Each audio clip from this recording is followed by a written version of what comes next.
नमस्कार दोस्तों, मैं दिग्विजय सिंह आप सबका बहुत स्वागत करता हूं दिग्विजय इकोनॉमिका में।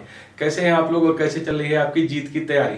दोस्तों, आज बैलेंस ऑफ पेमेंट के ऊपर ये मेरा तीसरा वीडियो है। इसके पहले मैं बैलेंस ऑफ पेमेंट के ऊपर 2 वीडियो अपलोड कर चुका हूं, उसको बहुत ही ध्यान से देखिएगा, फिर इस वीडियो को देखना प्रारंभ करिएगा। इस वीडियो में मैं आपको बताऊंगा कि बैलेंस ऑफ पेमेंट का स्ट्रक्चर कैसे होता है, करेंट अकाउंट क्या होता है, कैपिटल अकाउंट क्या होता है, और फिर ये दोनों अकाउंट को जब जोड़ के हम लोग शेष निकालते हैं तो फिर किस तरीके से हम लोग फॉरेन एक्सचेंज रिजर्व में चेंज को प्रदर्शित करते हैं। तो दोस्तों, टेक्निकली ये वीडियो बहुत ही ज्यादा इंपॉर्टेंट है। इस वीडियो को पूरे लास्ट तक देखिए और दिग्विजय इकोनॉमिका को अगर आपने सब्सक्राइब नहीं किया है तो दिग्विजय इकोनॉमिका को सब्सक्राइब करिए, ताकि इकोनॉमिक रिलेटेड सबसे ऑथेंटिक वीडियो आपको मेरे चैनल पे मिल सके। इकोनॉमिक्स का मतलब दिग्विजय इकोनॉमिका।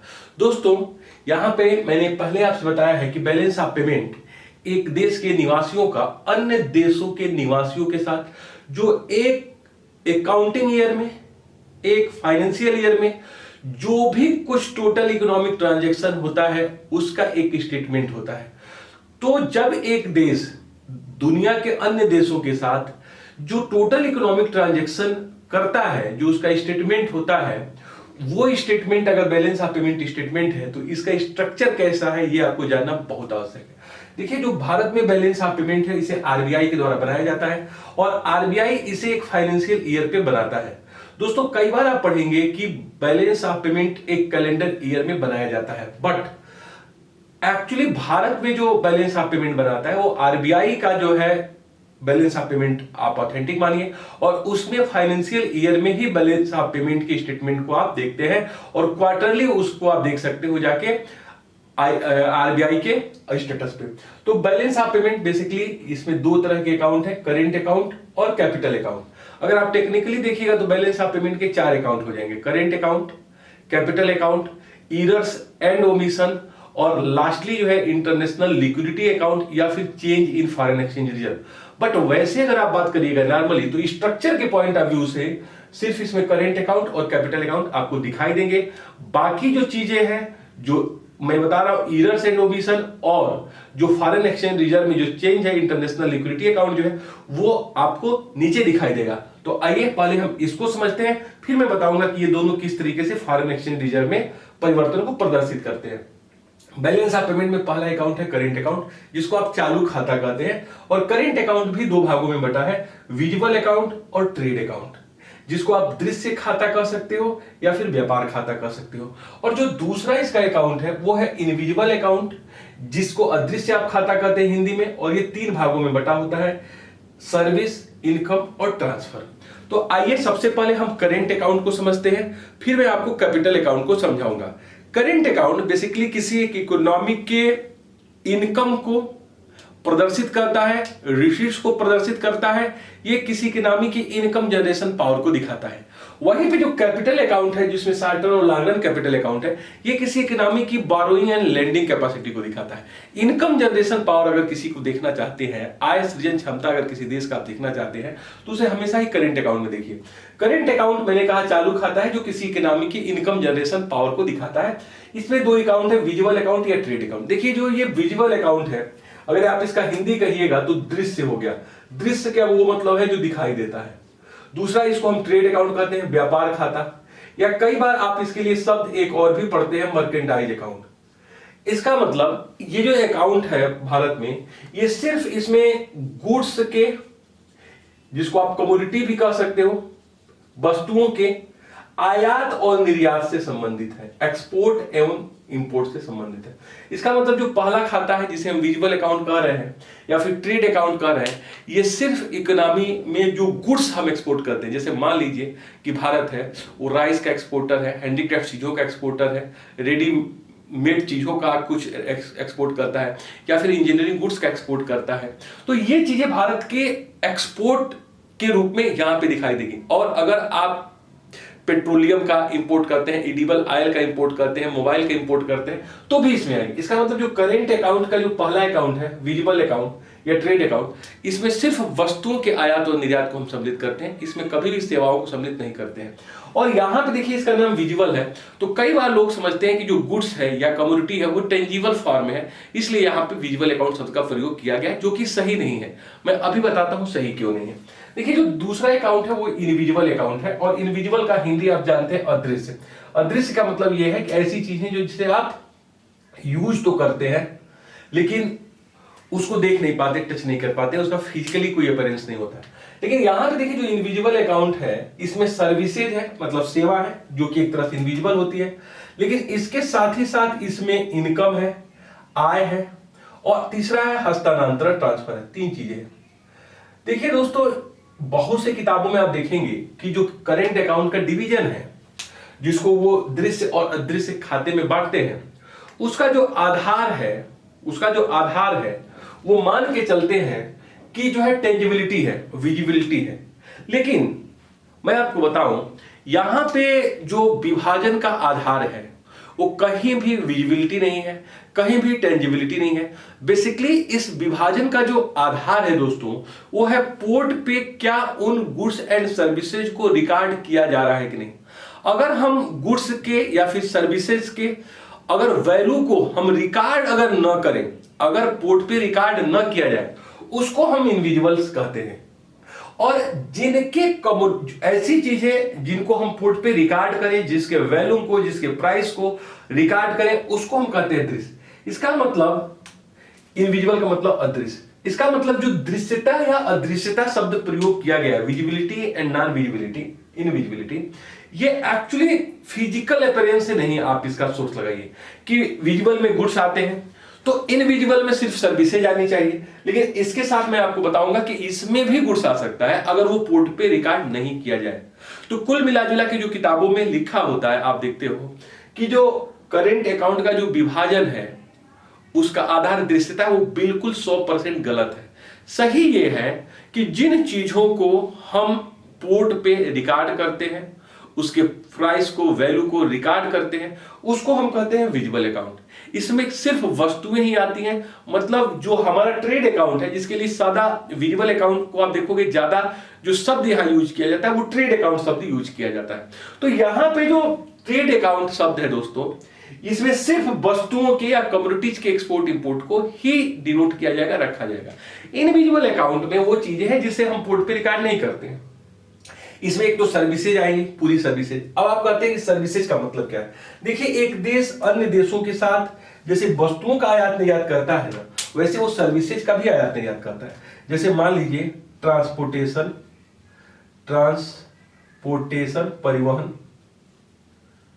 परिवहन, कम्युनिकेशन, संचार। लिख लीजिएगा आप लोग, कई बार क्वेश्चन इससे पूछा जाता है। कम्युनिकेशन, संचार, बैंकिंग एंड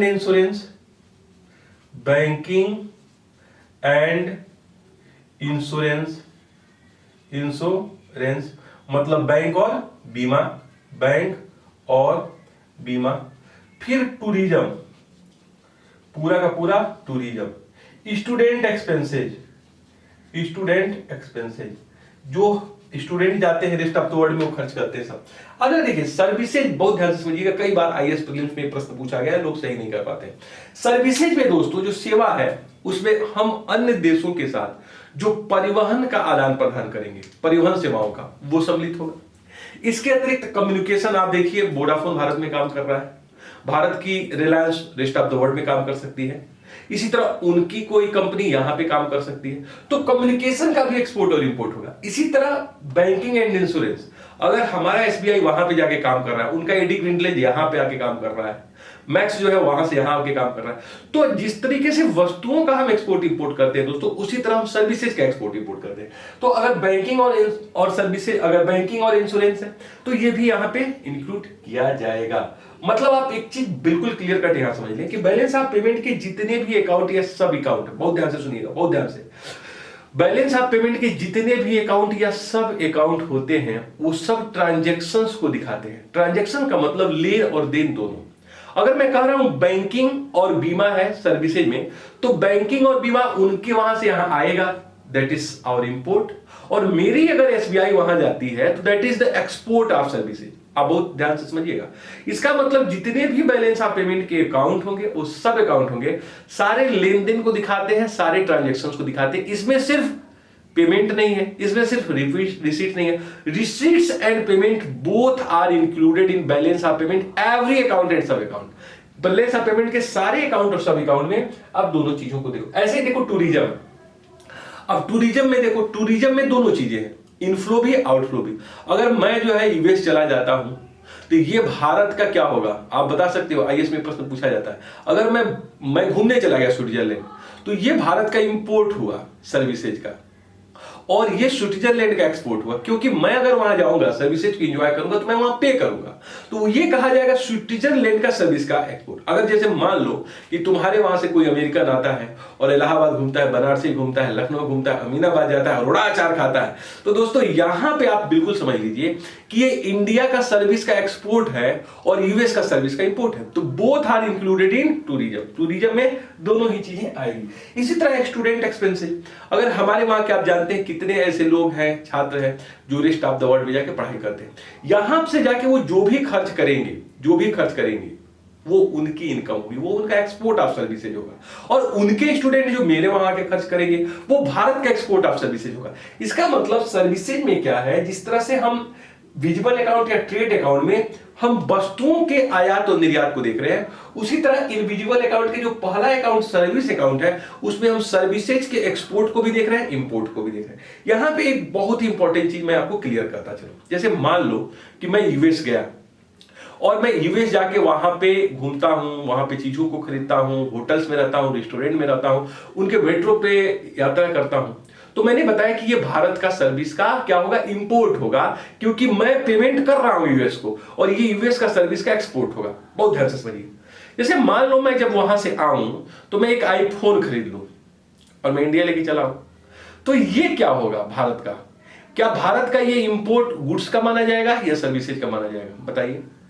किताबों में बहुत जगह ये सही नहीं दिया हुआ है और इससे राइटर बचना चाहता है। दोस्तों ये मेरा होगा इंडिया का सर्विस का इंपोर्ट और यूएस का सर्विस का एक्सपोर्ट। बहुत ध्यान से समझिएगा।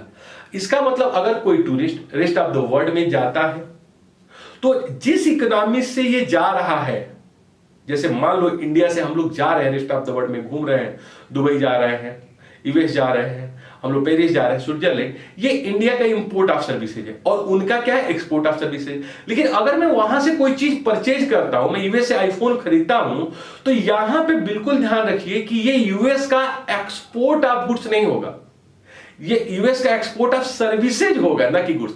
इसलिए दोस्तों ये कहना है कुछ राइटरों के द्वारा कि अदृश्य अकाउंट जो इनविजिबल अकाउंट है वो सिर्फ सेवाओं से संबंधित है, इनविजिबल आइटम से संबंधित है, बिल्कुल गलत है। इनविजिबल अकाउंट वो अकाउंट है जिसमें जो ट्रांजैक्शंस होता है उस ट्रांजैक्शंस की एंट्री नहीं होती ऑन द पोर्ट पे, इसलिए इसको आप समझ लीजिए सर्विसेज में वो भी चीजें आएंगी जो हम गुड्स के रूप में लेके आएंगे या फिर कोई दे के जाएगा। इसी तरह देखिए इनकम। अब भारत का अगर आप देखिएगा आरबीआई का मैनुअल तो क्लियर हो जाएगा कि सर्विस अकाउंट में एक शब्द इनकम यूज हुआ है। इनकम ये बहुत इंपॉर्टेंट कॉन्सेप्ट है, बहुत इंपॉर्टेंट। इनकम का मतलब आप समझिए यहां पे investment income, investment income, investment income, ये है निवेश आय, ये है निवेश आय। अब इसको समझिए क्या है। अगर मान लो कि यूएस का पेप्सिको, कोका कोला यहां पे काम कर रहा है, मैकडी काम कर रहा है, प्यूमा काम कर रहा है, एडिडास कर रहा है, रिबॉक कर रहा है, रेस्ट ऑफ द वर्ल्ड की कंपनियां यहां पे काम कर रही है, तो यहां से वो एनुअली पैसे को अपने होम इकोनॉमी में ट्रांसफर कर देती हैं। तो दोस्तों जो ये होम इकोनॉमी में ट्रांसफर कर देती हैं वो क्या होगा, इसको हम कहेंगे इनकम, उनकी इनकम है जो हमारे वहां से लेके जाएंगे। इसी तरह जरा सोचो कि हमारी कंपनी जैसे मान लो टाटा जगुआर के रूप में ब्रिटेन में काम, तो वो जो यहां पे पाउंड भेजेगी वो हमारा इन्वेस्टमेंट में इनकम होगा। इसका मतलब मैंने आपको जो बताया था कि बैलेंस ऑफ पेमेंट का every account and sub account represent transactions. अगर मैं इनकम की बात कर रहा हूं तो ये है इन्वेस्टमेंट से मिलने वाली इनकम, रिटर्न फ्रॉम इन्वेस्टमेंट। इसमें रिटर्न फ्रॉम इन्वेस्टमेंट में दोनों चीजें हैं, मेरी कंपनियां रेस्ट ऑफ द वर्ल्ड में तो क्या लेके आती हैं और उनकी कंपनियां जो यहां है वो क्या लेके जाती। इट मीन टू से जो इनकम है दैट्स कॉल्ड इन्वेस्टमेंट इनकम, निवेश से आए या फिर रिटर्न्स फ्रॉम इन्वेस्टमेंट, इसमें inflow and outflow both are included. यहाँ दोनों ही चीजें आएंगी। रेस्ट ऑफ द वर्ल्ड की मल्टीनेशनल कंपनियां अगर भारत में ज्यादा है, जैसे कि आप देख रहे हो कि आप कभी भी आप जाओगे शॉपिंग करने किसी बड़े मॉल में, तो आपको ऊपर से नीचे तक सारी जो है विदेशी कंपनियां दिखाई देगी। रिबॉक है, एडिडास है, प्यूमा है, मैकडी, सारी कंपनियां आपको दिखाई दे रही हैं विदेशी कंपनी।